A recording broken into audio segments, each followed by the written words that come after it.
नमस्कार, मैं डॉक्टर हेम। आज हम बात करें कि हम अपने घरों में गमले क्यों लगाते हैं, फूलों के, पौधों के, या फिर अपने घर के इर्द गिर्द अपने बाउंड्री वॉल के अंदर हम तरह तरह के वृक्ष, पेड़, पौधे हम क्यों लगाते हैं, जबकि ये सभी तो वातावरण में उपलब्ध हैं, बाज़ार में उपलब्ध हैं। उसके बावजूद हम अपने घरों के अंदर प्रकृति के इस हिस्से को क्यों रखना चाहते हैं। लोग तरह तरह के गमले बनाते हैं, मिट्टी के, सीमेंट के, लकड़ी के, लोहे के, प्लास्टिक के और बहुत तरह के सीधे सपाट और डिज़ाइनदार गमले लगाते हैं। इन गमलों में तरह तरह के फूल, फूल के पौधे, घास और भी तरह तरह के ब्रीड और बोनसाई सभी लगाते हैं। इन सब के पीछे क्या मकसद है? बाज़ार में जाएं तो वहाँ फूल उपलब्ध हैं, जंगल से हम ला सकते हैं, खेतों से ला सकते हैं, हम दूर से ला सकते हैं, हम निकट के जगहों से ला सकते हैं, लेकिन हम क्यों घरों में ही हम लगाते हैं? अपने खिड़कियों पर, दरवाज़ों पर, सीढ़ियों पर, मिट्टी पर, अपने कैंपस के अंदर, अपने गलियारे में हम गमले में क्यों लगाते हैं? आखिर गमले बनाने में और गमले में पेड़ पौधे उगाना तो बड़ा कठिन है, इतना आसान नहीं है जैसे कि सपाट मिट्टी में उगाना। फिर हम क्यों इस तरह से मेहनत करते हैं?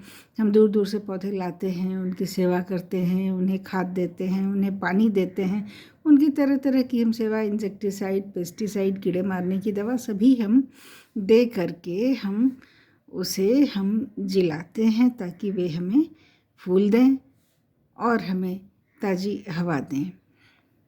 तो ये तो सीधा सीधा उत्तर है कि ताज़ी हवा तो मिलती है, आँखों को भी अच्छा लगता है।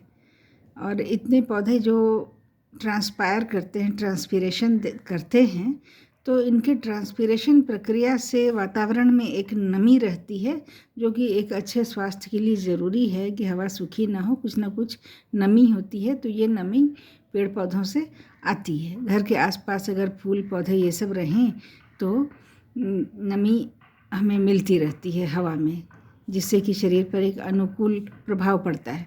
परंतु असल वजह जो है गमले में या घर के अंदर बगीचा लगाने की असल वजह यह है कि पहले हम प्रकृति के करीब हुआ करते थे, बल्कि प्रकृति के हम बिल्कुल साथ में रहते थे। हम जंगलों में, मनुष्य जंगलों में रहता था, ये हम जानते हैं कि जंगलों में, गुफाओं में, खंदराओं में, पहाड़ों पर मनुष्य रहता था। पहले मकान नहीं हुआ करते थे। आदिम मानव वो जंगल के साथ ही साथ रहता था। एक तरह का को एग्जिस्टेंस या सिम्बायोटिक रिलेशन था। धीरे धीरे मनुष्य ने समय बीतने के साथ साथ घर बनाने शुरू किए, सीमेंट के घर, मिट्टी के घर, लकड़ी के घर, अपने घर अलग करने शुरू किए। तो जहाँ मनुष्य ने घर को अलग करना शुरू किया, वहाँ पर उसकी जो जिस परिवेश में रहता था, जंगलों में रहता था, पेड़ पौधों के बीच रहता था, तालाबों के सट कर रहता था, वो तो दूरी हो गई ना, वो तो दूरी हो गई। अब वो बिल्कुल जंगलों में नहीं है, अब वो जंगल से थोड़ा हट करके अपना घर अलग बना रहा है।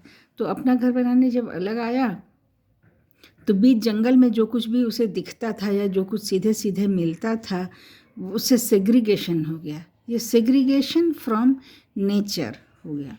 तो इस सेग्रीगेशन फ्रॉम नेचर की इस भावना को मनुष्य ने तब भी समझा था जब वो अलग रहने के लिए आया।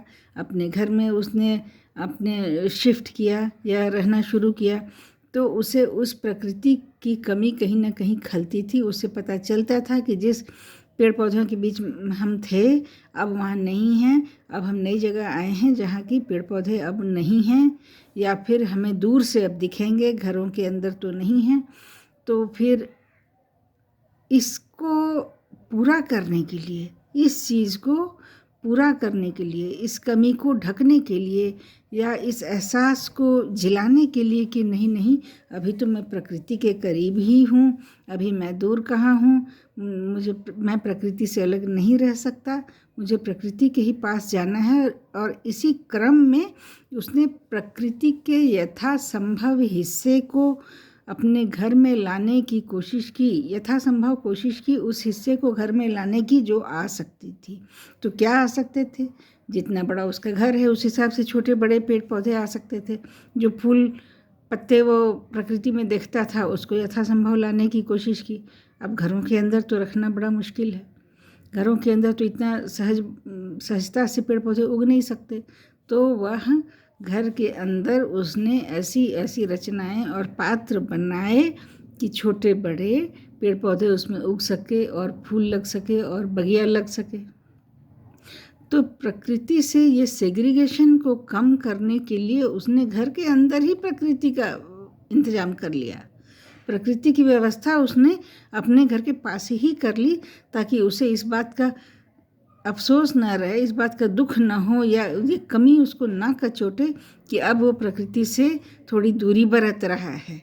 तो इसलिए उसने प्रकृति से जो भी हो सकता था उसने अपने घर में व्यवस्था करने के हिसाब से उसने छोटे छोटे पौधे लगाए, गमले बनाए और गमलों में तरह तरह की डिज़ाइनें और गमलों में भी तरह तरह के उसने आविष्कार किए। पानी देने पटाने के लिए भी तरह तरह की व्यवस्थाएं की, क्योंकि उसे प्रकृति से दूर नहीं रहना था।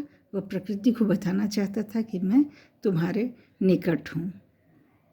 तो इस वीडियो में इतना ही। आगे फिर मिलते हैं। आशा है आप हमें लाइक करेंगे और सब्सक्राइब करेंगे और हमारे सीधे साधे वीडियोस को शेयर करेंगे। बिल्कुल मैं अपनी छोटी छोटी भावनाएं आपके सामने रखती हूँ, जो जो विचार मन में आते हैं उसको रखती हूँ। आशा है आप हमें बताएंगे कि हम आगे कौन से विचार रखें। आप हमें आइडियाज़ भी देंगे, अपने विचार बताएंगे, अपनी राय बताएंगे या आलोचना हो तो अवश्य करेंगे। ये कमेंट बॉक्स में हमें अपने विचार दें। नमस्कार। जय हिंद। वंदे मातरम।